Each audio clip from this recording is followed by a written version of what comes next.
La question de comment notre potentiel énergétique, notre capacité, notre pouvoir énergétique change avec initiation au Reiki. Pourquoi les gens qui étaient normaux avant la pratique de Reiki n'étaient pas capables de se guérir ou se soigner tellement comme les praticiens de Reiki? Qu'est-ce qui change? Et si nous sommes différents dans notre énergie, pourquoi cette différence existe et comment on peut profiter de cette différence, ce potentiel énergétique que nous avons déjà en nous, et si ce potentiel est toujours égal ou il y a les gens qui sont déjà plus ouvertes ou plus intuitives.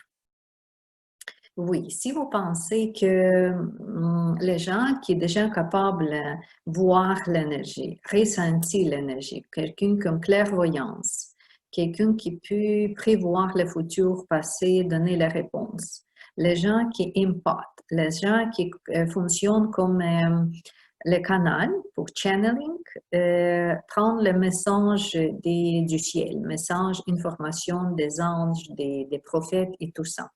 Oui, ce groupe de personnes déjà fonctionne beaucoup dans l'énergie. Ils sont déjà intuitifs et probablement ce canal pour apprendre l'énergie, pour ressentir, avoir l'énergie déjà plus ouvert. Mais qu'est-ce qui se passe avec cette sorte de dons énergétiques reçus avec la naissance? Parce que si le gens n'est pas étudié aucun système particulier, s'il n'a pas été initié dans un système particulier, d'habitude, c'est le don. C'est le don que le gens a juste reçu avec la naissance ou ça juste se passe automatiquement après un événement ou quelque chose comme ça. Souvent, la praticienne en énergie qui est intuitive comme ça et qui utilise son énergie jour après jour, client après client, à la fin de journée, il peut dire que je manque l'énergie. Mon énergie est détruite. Mon énergie est très bas. J'ai déjà utilisé beaucoup de mon énergie. Comme d'être épuisé avec la pratique, avec les dons, avec les talents. Oui, épuisement énergétique. Ça, c'est le premier groupe de gens. Deuxième groupe, c'est les gens qui pratiquent les techniques particulières. Ici, on parle de Reiki. Oui, les techniques comme le Reiki. Qu'est-ce qui est différent dans ce groupe-là? Avec le Reiki, n'importe qui peut ouvrir ses canaux énergétiques, le canal central Sushumna, le chakra, pour devenir les empathes, les médiums, canaliser l'énergie, finalement soigner les gens avec les conseils énergétiques, consultation énergétique. Mais qu'est-ce qui est différent pour ce deuxième groupe de clientèle? À la fin des journées, après les soins, avec la journée de travail, les gens qui pratiquent le Reiki ont plus d'efforts que le matin. Il peut avoir plusieurs de clients. Il peut donner plusieurs de soins.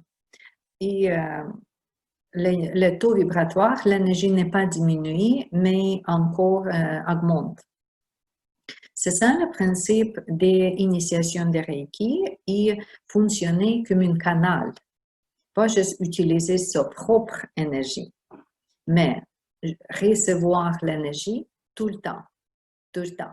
Oui, et initiation au Reiki nous donne cette chance-là, que je n'utilise pas mon énergie pour bouger, pour penser, pour bien, juste être active normalement, mais avec chaque client que je vais soigner, je vais recevoir cette énergie.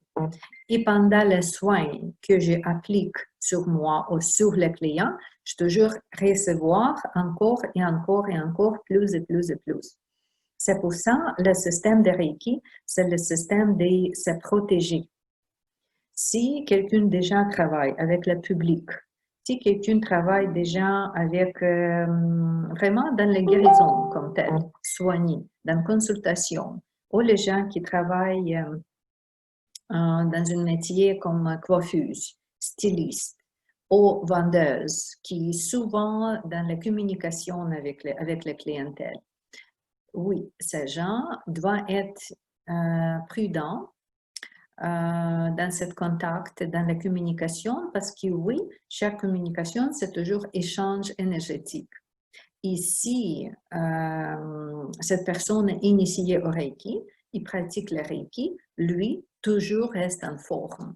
Parce que n'importe quel contact, n'importe quelle application de son énergie, tout de suite demande remplissage. Et cette remplissage vient automatiquement. Si notre praticienne garde les émotions normales, si cette praticienne est dans une condition mentale stable et si est toujours bien ancrée, comme on dit, qu'elle reste dans le moment présent. C'est tout ça simplement que important pour les praticiens de Reiki et c'est ça la différence entre quelqu'un qui reçoit le don d'empathie par la naissance et quelqu'un qui veut développer le ressenti énergétique avec le système japonais du Reiki.